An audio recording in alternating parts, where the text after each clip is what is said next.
साथियों नमस्कार। एक कहावत है कि अगर कुत्ता पागल हो जाए तो उससे बचने के दो ही रास्ते हैं। या तो अपना रास्ता बदल लीजिए, उसके नज़दीक मत जाइए, उसकी भों भों के भी नज़दीक आप मत जाइए। और दूसरा रास्ता ये है कि उस पागल कुत्ते के सिर में लठ मार करके उसे ख़त्म करने का काम किया जाए, ताकि वो किसी अन्य को काटने का काम ना करे। क्योंकि पागल कुत्ता एक को काटेगा वो पागल हो जाएगा, दूसरे को काटेगा वो पागल हो जाएगा, और आप उसे दवाई भी दिलाने की कोशिश करेंगे तो वो ठीक नहीं होगा, वो मरेगा ही मरेगा। समाज में भी कुछ ऐसे लोग जहर फैलाने का काम कर रहे हैं, वो बिरादरियों को गाली देने का काम कर रहे हैं, वो समाज को तोड़ने का काम कर रहे हैं, वो भाईचारे को नेस्तनाबूद करने का काम कर रहे हैं। और ये कर इस वजह से रहे हैं क्योंकि इनको डायरेक्ट या इनडायरेक्ट तरीके से सरकार का संरक्षण प्राप्त है। ऐसे लोग कभी जाटों को गाली देने का काम करते हैं और अब ब्राह्मणों को गाली देने का काम कर रहे हैं, और स्वच्छंद तरीके से ब्राह्मणों की बेइज्जती करने का काम कर रहे हैं। सरेआम धत्ता बताते हुए व्यवस्था को ललकारने का काम कर रहे हैं, और अपने आप को पता नहीं कितना बड़ा विद्वान और कितना बड़ा नेता दिखाने की कोशिश कर रहे हैं। क्या ऐसे व्यक्ति पर कार्रवाई नहीं होनी चाहिए? समाज में भाईचारा कायम हो और समाज में जितनी भी बिरादरी के लोग, जितने धर्म के लोग रहते हैं, वो इस मिट्टी के लाल हैं। हम सब यहीं पैदा हुए और इसी मिट्टी में ख़त्म हो जाएंगे। क्या ये ज़रूरी नहीं कि अगर आप राजनीति में हैं तो सबके विकास की बात करें, अगर आप विपक्ष में हैं तो आप सरकार को घेरने का काम करें, आप सरकार से सवाल पूछने का काम करें, आप ये काम करें कि कितनी वैकेंसीज पूरे प्रदेश के अंदर खाली हैं या देश के अंदर खाली हैं। युवा मारे मारे भटक रहे हैं रोज़गार की तलाश में, उनको रोज़गार क्यों नहीं मिलता, ये सरकार से पूछने का काम करें। क्या विपक्ष के नेता का काम ये नहीं होना चाहिए कि जो पूरे देश के अंदर तबाही मची हुई है बाढ़ को लेकर के, सरकार कितनी नालायक और निकम्मी साबित हुई है क्योंकि इन्होंने उस पर ध्यान नहीं दिया, उस पर सवाल पूछने का काम करें। लेकिन वो काम नहीं करेंगे। एक शॉर्टकट तरीका है प्रसिद्ध होने का कि आप ऐसे बयान देना शुरू कर दीजिए कि लोग आपके पुतले फूंकना शुरू करें, लोग आपका विरोध करना शुरू करें और आप नेता बन जाएं। वो ज़माना चला गया। कांशीराम ने भी एक नारा दिया था, तिलक तराजू और तलवार, इनको मारे जूते चार। लेकिन हम पूछना चाहते हैं आज भी कि क्या कांशीराम एक भी व्यक्ति की ओर उंगली उठाकर देखने की जुर्रत कर सके? नहीं, ये केवल एक राजनीतिक एजेंडा सेट करने का उनका स्वप्न था और काफ़ी हद तक वो साकार हुए भी। लेकिन वो इस एजेंडे के तहत सत्ता तक कभी नहीं पहुंच पाते। एजेंडा बदलना पड़ा। हाथी नहीं गणेश है, ब्रह्मा विष्णु महेश है, इस एजेंडे पर चलते हुए मायावती उत्तर प्रदेश की चीफ मिनिस्टर बनी, जिसमें सबसे ज़्यादा ब्राह्मण विधायक थे, और वो 5 साल तक देश के सबसे बड़े प्रदेश की मुख्यमंत्री काबिज रही। लेकिन जैसे ही वो एजेंडा उन्होंने दूसरे साइड में डाइवर्ट किया, वो सत्ता से न केवल बेदखल हुई, आज वो सपने की बात हो गई हैं। कुछ लोग इसी ढर्रे पर चल करके समाज को तोड़ने की बात कर रहे हैं, समाज में जहर फैलाने की बात कर रहे हैं। एक बात याद रखिए, क्रिया की प्रतिक्रिया होगी। जो भी आप क्रिया करेंगे उसकी वैसी ही प्रतिक्रिया होगी।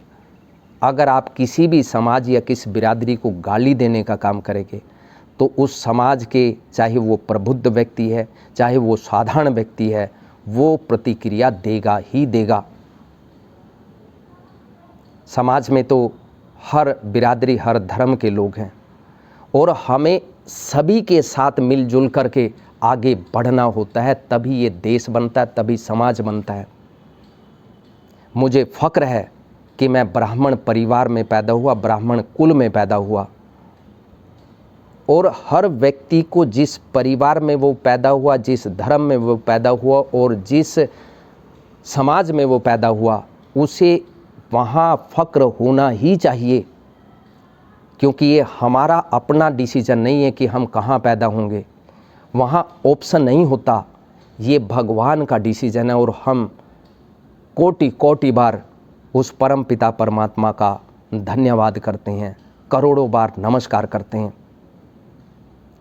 लेकिन हम कभी भी किसी भी समाज के, किसी भी जाति के, किसी भी धर्म के व्यक्ति को गाली देने का काम नहीं करते।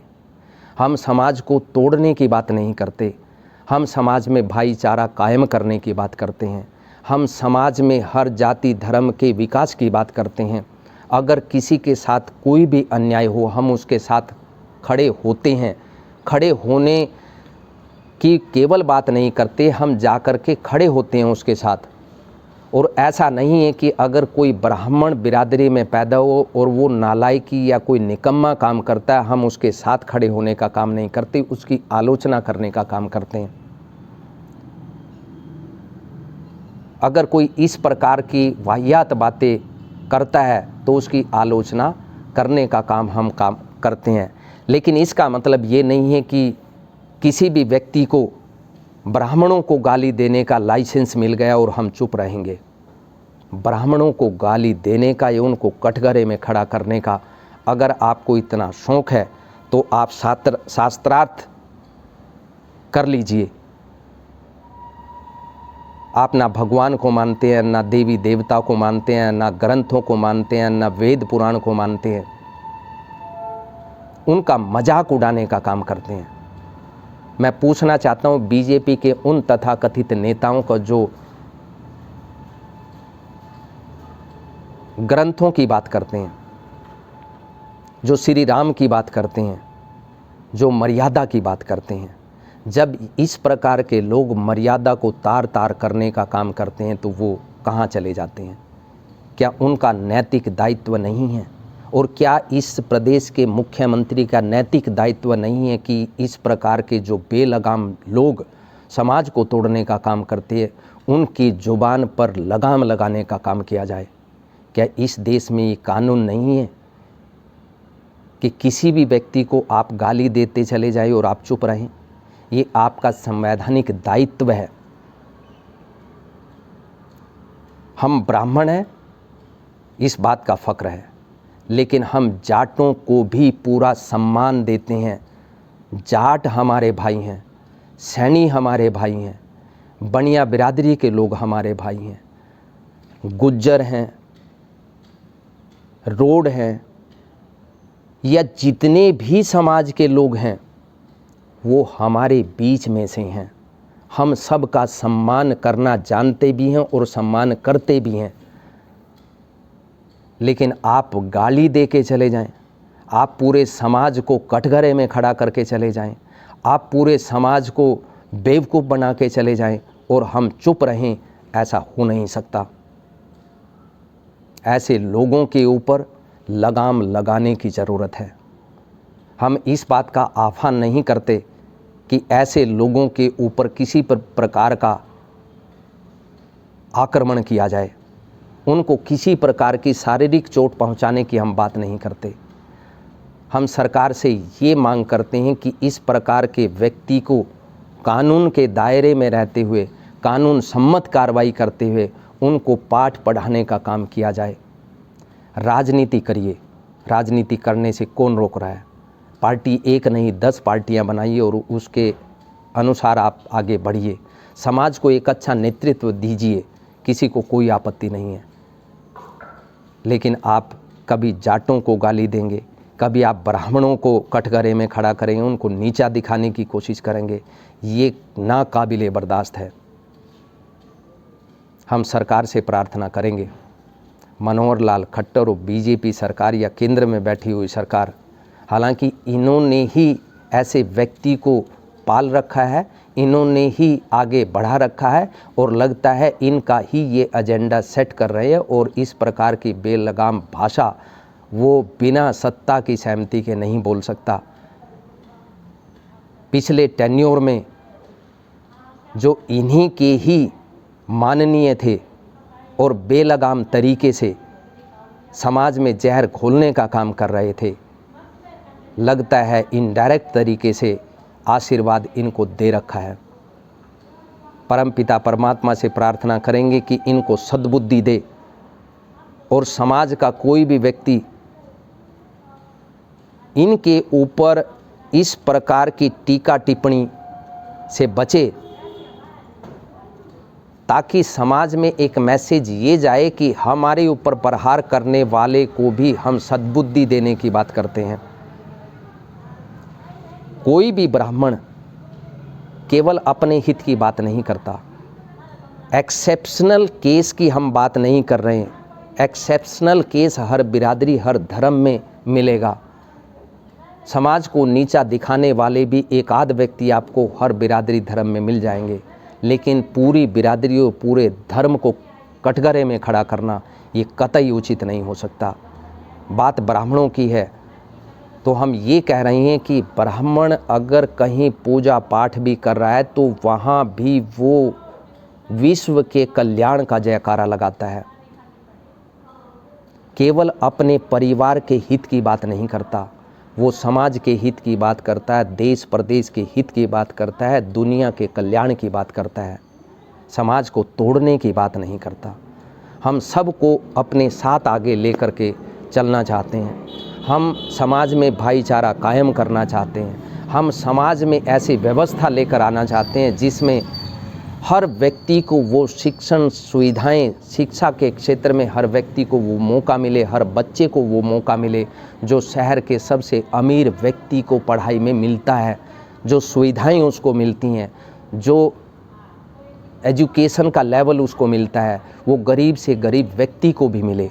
और इसमें किसी भी प्रकार का भेदभाव नहीं होना चाहिए, चाहे वो गरीब ब्राह्मण का बेटा हो, चाहे बेटा बेटी हो, चाहे वो निचले पायदान पर किसी भी बिरादरी धर्म के व्यक्ति का बेटा बेटी हो, सबको बराबर तरीके से एजुकेशन मिलनी चाहिए।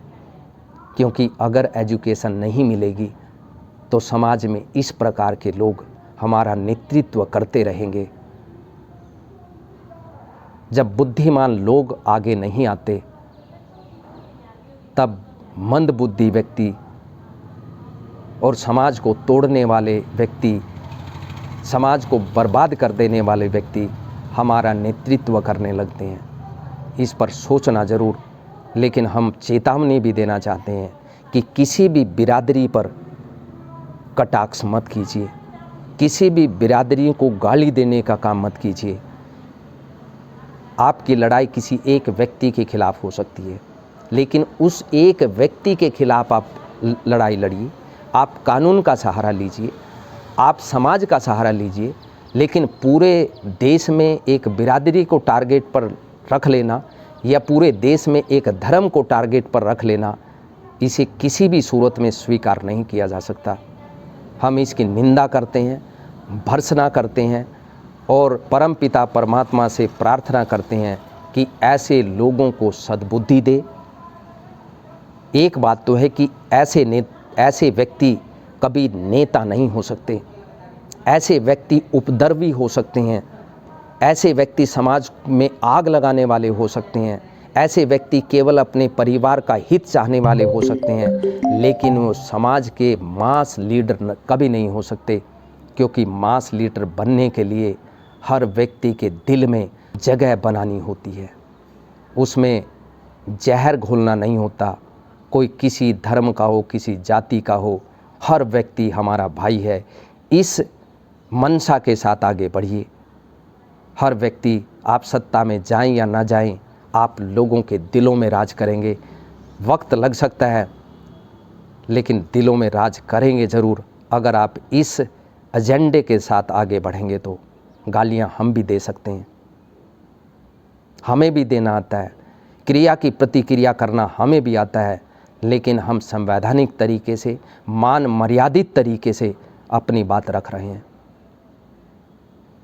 धैर्य की परीक्षा ना लें, समाज में तोड़ने का काम ना करें, और सरकार का नैतिक दायित्व है, हम सरकार से अपील करेंगे कि ऐसे व्यक्ति को खुला छोड़ने का काम ना करें। समाज में जहर घोलने का काम अगर इस प्रकार से तथाकथित लोग करते रहेंगे तो सीधे तौर पर माना जाएगा कि ये बीजेपी के संरक्षण में लोग ऐसा बोल रहे हैं। ये सत्ता के संरक्षण में, और इनको सत्ता का संरक्षण प्राप्त है, और माना जाएगा कि इस प्रदेश का मुख्यमंत्री और इस देश का प्रधानमंत्री ऐसे व्यक्ति को पोषित करने का काम कर रहा है और देश और प्रदेश में जहर फैलाने का काम करने का काम कर रहा है। लिहाजा ऐसे व्यक्ति पर लगाम कसने का ज़रूरत है।